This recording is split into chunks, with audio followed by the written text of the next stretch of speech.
Posing. We've all been guilty, men, boys, guilty. The circumstances may be different, but we all do it.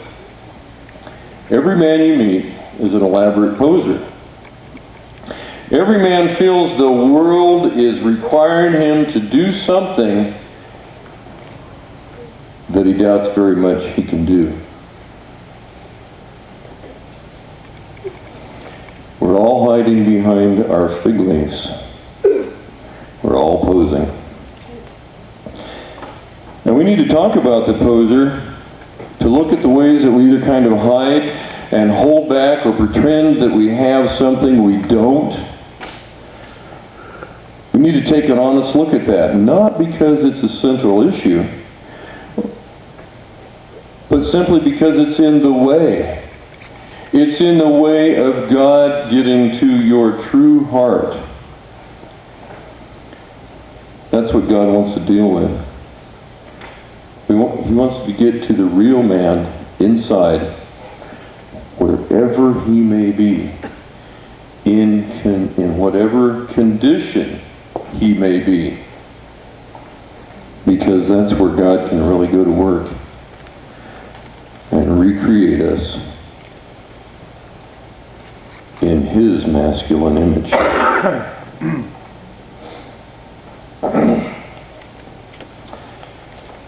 You have to look at your poser honestly, brutally honestly, so you can set it aside. And so you can ask yourself the question of, where does that come from in me? Why do I continue to do that? And I've done it for years.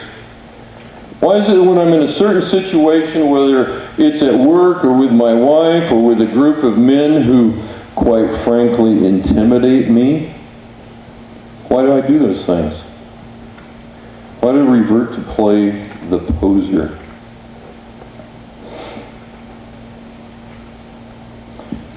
What you meet when you meet a man is a brilliant fig leaf. We call it our personality, but really what it is the mask that we've put together over the years, that we've learned to wear, that protects us from the prying eyes of the rest of the world. If it's our intelligence, then we kind of lead with that. We're the brainiac, the smart guy. If it's our physical ability, then we're the jock, and we lead with that. Or whatever it may be, humor, or insight, even theology. We hide behind whatever we choose.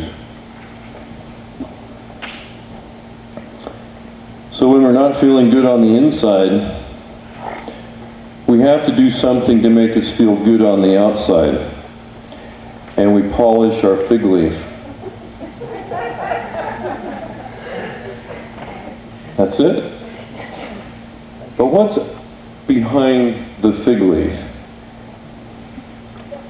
The core question, do I have what it takes to be a man? Am I a real man? But once again, it's being answered. No, buddy, you ain't got it. And that answer just causes us to pose more and more. The core issue is the journey of your heart as a man from boyhood, and how your heart was handled in answer to your core question. But the dangerous thing is, when our posing works, when we're rewarded for it, when we build a whole life around it, when it's economically viable for us to pose, when it works spiritually for us in the church setting. The worst thing is when we find that the poser works for us, we'll never walk away from it. And we begin to die a little each day. because we're burying the real me, the real you, and establishing a false self in its place, and all kinds of other negative things begin to happen in our lives. You see, then, we don't find that abundant life that Jesus speaks of in John 10:10. We find a whole different life, and it's anything but abundant. And those core desires don't go away. They just simply go underground